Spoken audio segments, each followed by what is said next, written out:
Okay, here's kind of a funny story. So I'm looking out my window here and talking to a friend on the phone at the same time, and I see this squirrel running around here. He's running around that railing and stuff like that. It's my little friendly squirrel. Well, I think there's a few of them around now, and I finished my conversation and I said, I looks like the squirrel's out. I gotta take him some peanuts like I usually do. So I hang up the phone and I come out here, and of course I'm working on some of these Toyota 4Runners here.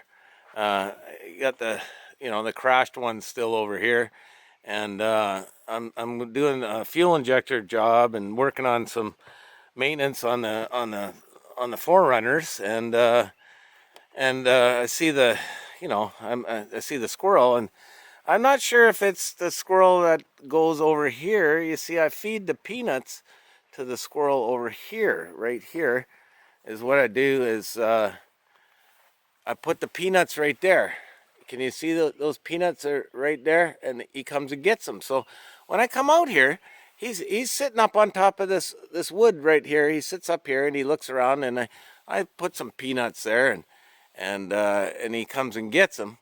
And usually he gets them right away, but this time he climbed up onto this tripod thing that I got here, and I put the peanuts down. He climbs up there, and he jumps so far. I couldn't believe it. He jumped way up to one of these branches way up here, like about 5-6 feet. He took off up there. And I thought, well, that's a little unusual. The squirrel doesn't usually take off when I give him the peanuts, but anyhow, I'm working on this 4Runner, so I just standing here, and I got a battery charger going here. I'm just kind of quietly, just very, very quietly, just standing here in front of the 4Runner. I'm standing right over here by the hood. The hood was open at the time, and then I hear a few minutes later, I hear a little bit of rustling, and some of these berry trees and stuff like this one here, it start moving a little bit. Some of these branches are moving. Hear a little bit of rustling.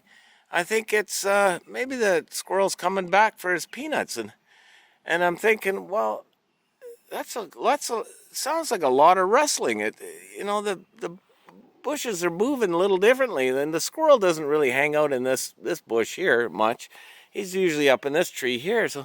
But this bush is starting to move a little bit here, and I'm thinking, well, maybe it's two squirrels, Maybe there's two squirrels. That's why there's a little extra rustling. And then suddenly, from right down here, right by my back wheel, right here, all of a sudden these bushes start moving, and a bear pokes his head out right there. It's not the squirrel, it's a bear.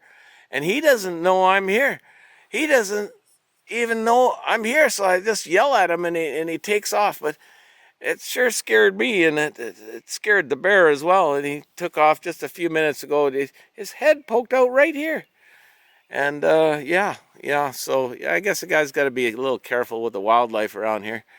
There's lots of surprises, and some of these berries are pretty good too. I was noticing he's probably after the berries, or maybe he's after the peanuts. But there's a lot of good berries here now. These huckleberries are getting pretty big, and they're pretty yummy. They're really good, these huckleberries. Wow.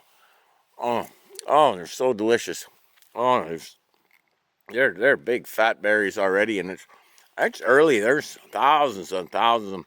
You can just walk around the whole yard, feed yourself. Good vitamin C. They're excellent, excellent, excellent, excellent, excellent berries. Yeah, yeah, really good. Anyway, that's my funny story for the day. I guess I got to watch out for that spot back there by the back bumper. That's where the bear come out. I thought it was a squirrel, but it was a black bear. Anyhow, adios.